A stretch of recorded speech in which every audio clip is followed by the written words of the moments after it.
Mga babae, kailangan ninyong maging lalo na maingat sa heograpiya. Siyempre, kami ay napakamaingat. Sixen mo, Nancy, ang taas ng taon ng isla na at needs na ito ay pagod na aming makinig sa nakakabagot na bagay na it. Mas gusto kong kumain ng masarap na marmalade na mata. Napakalambay, Ingses, ang makinang na ideyang ito ay pumasok sa isip ko kahapon. Ako ay nakaupo, pinapaikot ang globo at kumakain ng marmalade ice.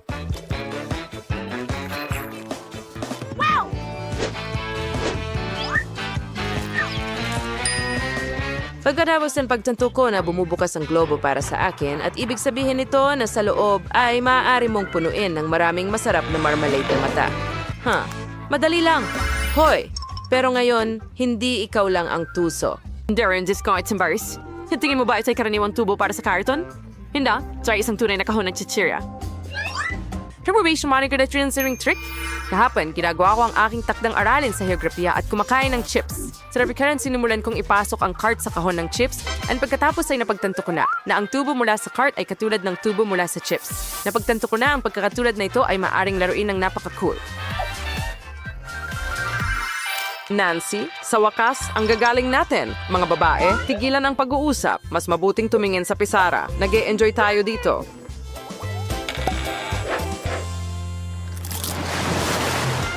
Aminin mo, nasaan ang pagkain mo? Alam kong may tinatago ka, hinding-hindi mo ito mahahanap. Ano? Wala. Iyon na yon. Panahon na for koleksyon sa pagsit. Karasa mong iguid ang bungo na ito. Di man kaling magsimula. Oh, Nancy, tingnan mo. Sa tingin mo ba ay karaniwang asul na pintura ito? Hindi, nakakain ito.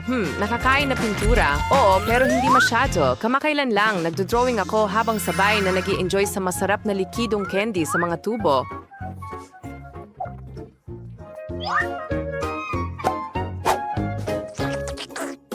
Ngunit, ang aking kasiyahan ay hindi nagtagal. Dahil sa puntong iyon, aksidente kong napagpalit ang pintura sa likidong candy, kaya ang pintura ay napunta sa aking dila.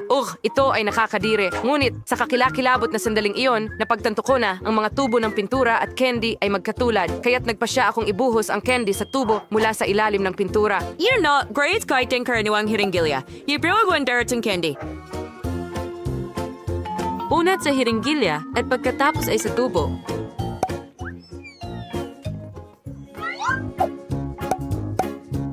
Napakadali nito. Ayan.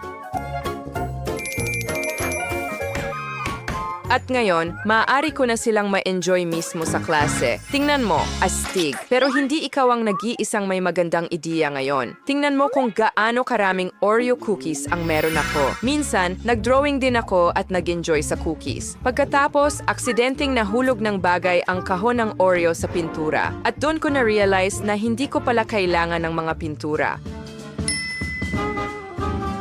Kinuha ko ang mga pintura. And late ang mag-Oreo cookies, tigdare on the worst. Years more, may gandang ideya rin yun. Siguro ka na naman. Baka nagpasya kang kumain, ha? Sige, mag-drawing ka na. Kahit ano pa ang sabihin mo, ha? Anong kalokohan ito? Ibigay mo sa akin ang mga pintura mo. Hindi ito pintura, candy ito. Binalaan kita, walang matatamis dito. Maligayang pagdating sa kamangha-manghang matematika. Nancy, tingnan mo, mukhang isang karaniwang calculator puppet. Pero sa totoo lang, mas komplikado ang lahat. At ano ang nandito? Sa totoo lang, ginamit ko ang paborito kong Skittles na candy sa halip ng mga botones. Ang ideyang ito ay dumatigin sa akin habang ginagawa ko ang aking takdang aralin. Siyempre, hindi ko lang basta sinulat ang math. Kasabay nito, kumakain ako ng Skittles candy at pagkatapos ay may ilang candy na nahulog mismo sa calculator. Pagkanaw si Snapcorn, ang candy mouse ay maging perfecto para sa mga pindutan. Lahat ng kulay ng bahaghari. Ani, ang galing nito at mag-i-enjoy ako sa marshmallows ngayon. Alam mo ba kung paano ko ito dinala dito? Isang araw kasi, kailangan ko ng pambura para burahin ang hindi angkop na sulat sa mga pahina ng notebook. Napakasama nito. Aksidente kong napagkamala ng pambura sa marshmallow. Doon ko napagtanto kung gaano sila magkatulad, kaya idinikit ko ang marshmallow sa halip na pambura. Napakatalino, di ba? Ang gagaling natin. Ano yung ingay? Mga babae, huwag niyo akong istorbohin. Oh, hindi niya napansin.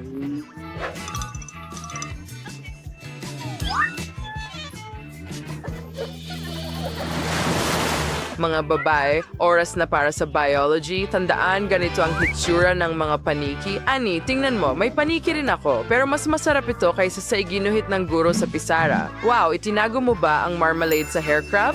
Nasikwas ito ng aksidente lang. Kumakain ako ng mga marmalade na ito at napagtanto kong nakakaabala ang hair crab kaya agad kong naisipang tusukin ito. Pero wala ito doon. Idinikit ko ang marmalade sa hairpin gamit ang espesyal na nakakain na pandikit. Oo, ipinagmamalaki ko pa rin ang ideyang ito. Napakadali nito.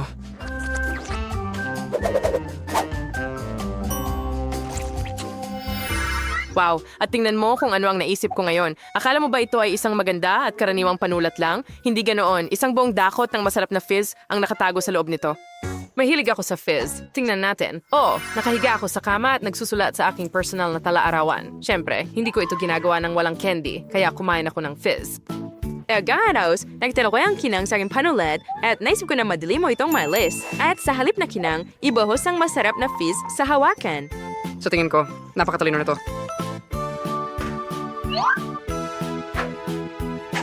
Napakatingkad ng kulay at mukhang kislap.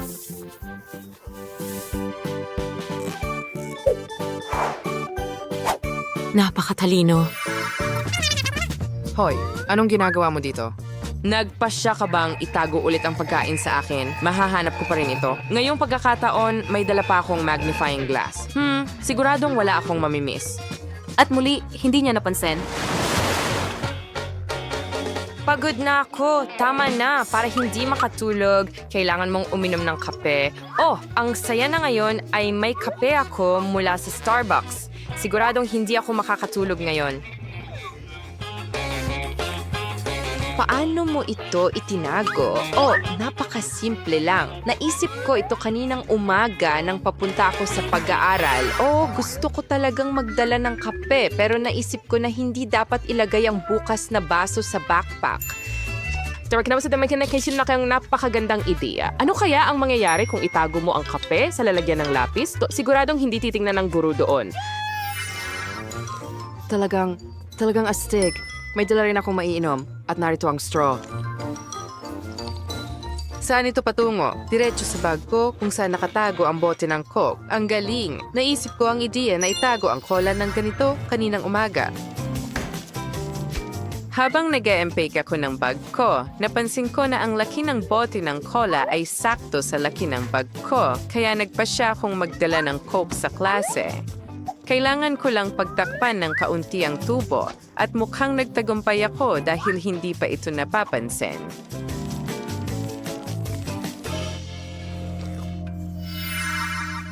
Nancy, halika na. Tikman mo ang kape ko at titikman ko ang Coke mo. Anong cool na selfie ang makukuha ko? Cool. Annie, naiistorbo mo ako. Nancy, nagkukunwari lang akong gumagamit ng telepono ko. Sa totoo lang, interesado ako sa case na puno ng iba't ibang goodies. Yippee! Hindi ko naisip yon. Naisip ko ito dahil sa tamang pagkakataon, naubusan ng baterya ang aking telepono. Naglalaro ako habang kumakain ng marmalades at pagkatapos ay naubusan ng charger ang aking telepono at naisip ko bakit hindi subukang idikit ang mga goodies sa isang phone case. Napakatalino nun. Siguradong hindi titingnan ng guro doon.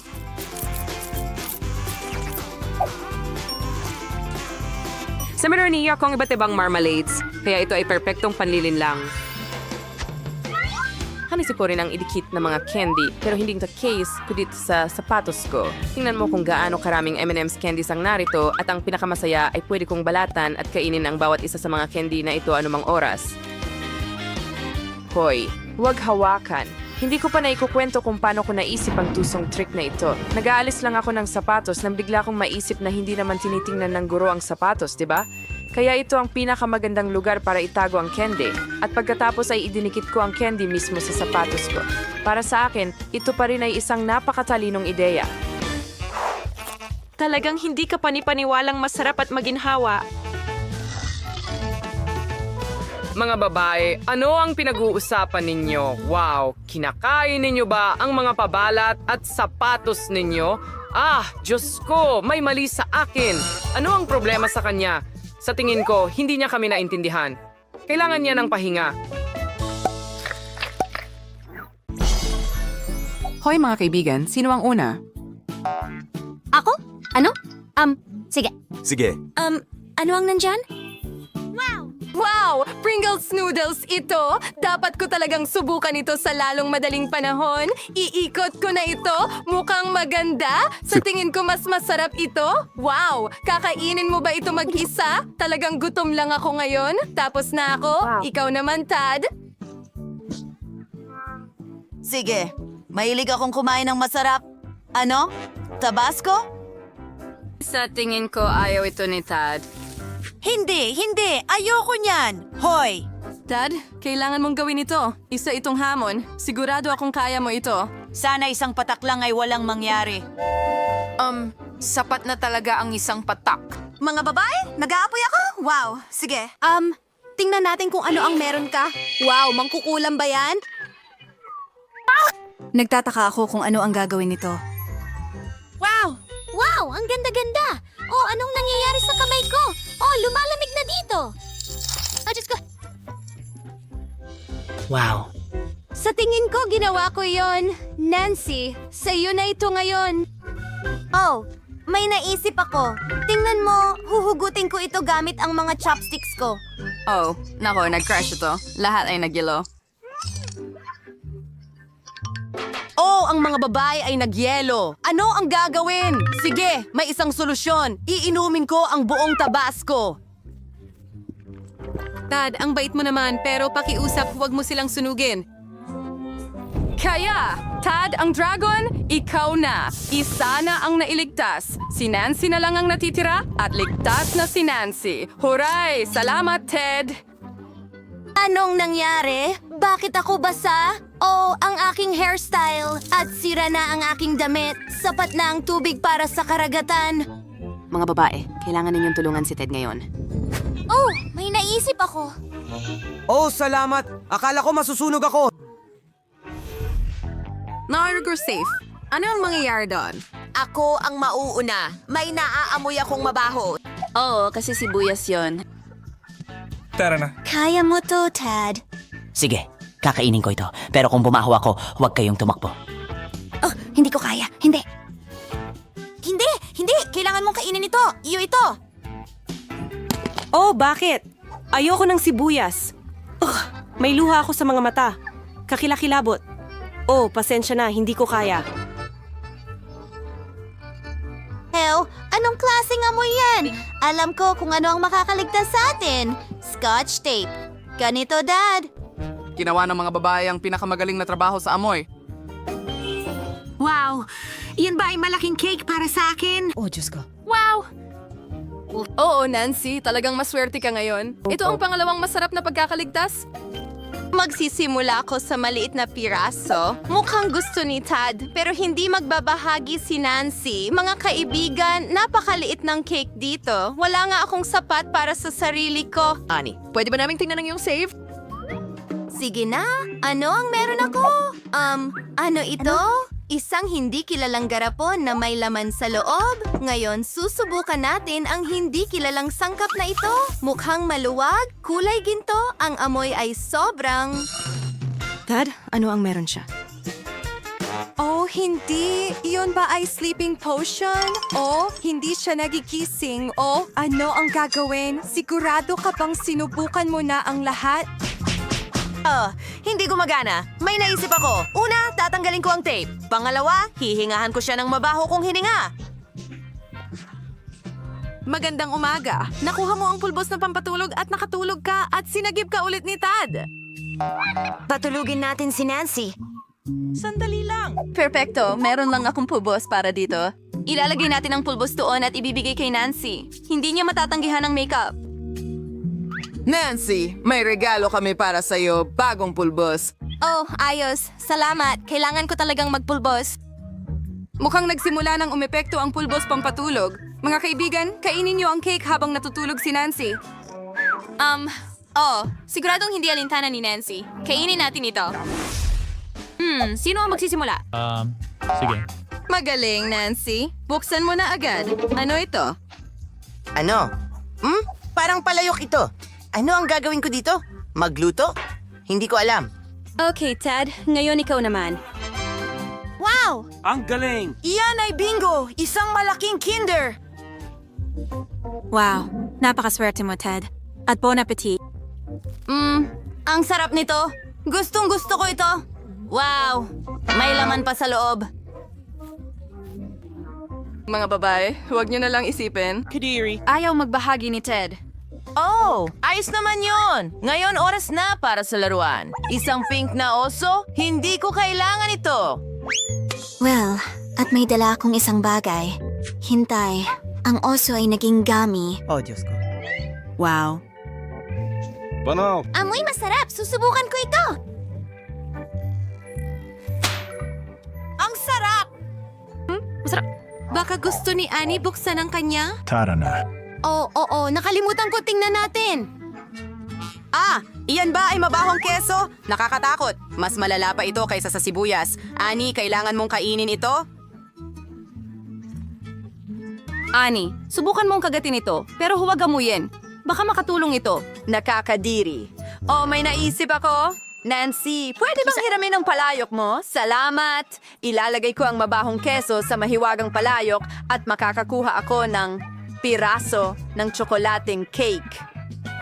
Wow, ang sarap! Ang chocolate cake pagkatapos ng mabahong keso ay mukhang nakakatakam. Mukhang napakasarap nito.